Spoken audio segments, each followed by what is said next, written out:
For this video guys, tuloy-tuloy nito guys. Lilinisin ko pa yung caliper nito guys. Para mas matagal ulit yung buhay nito. Okay. Ano yan, kala. Tinamaan na yung ano mo, display mo. Bakit na?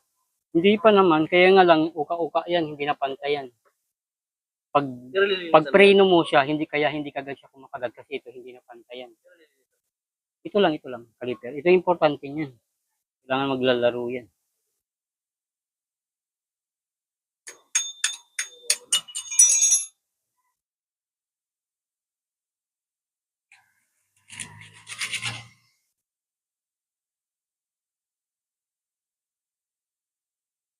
Buhangin yan, alat, sama-sama na yan. So, wala na to. Kailangan to maglalaro to. Lagyan pa to ng grasa. Kailangan naglalaro yan. Pag hindi kasi maglaro yan, i-stack up yung nakadikit lagi sa yan. So, pinapansin ko agad kasi kung pinagtagal ko yan, kamihado. Ano nga, gumalaw pa talaga. Ko agad, no? Dapat na ito, pagdating ng mga 6 months, palinis mo na. Hindi mo na hintayin ng isang taon. Palinis lang.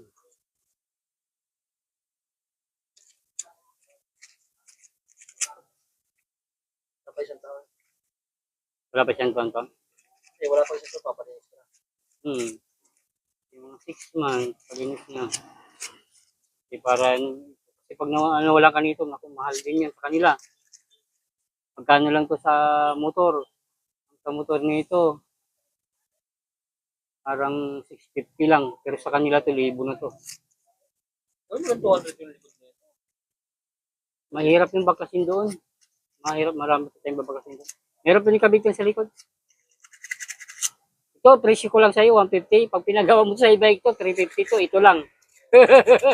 Malupit sa kanila. Kaya nga pumupunta sila ng shop, kasi mas mura.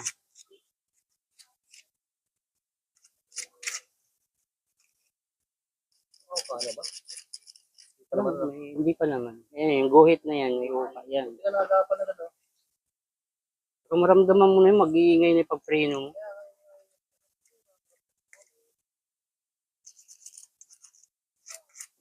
Puro loob yan. Puro pangin.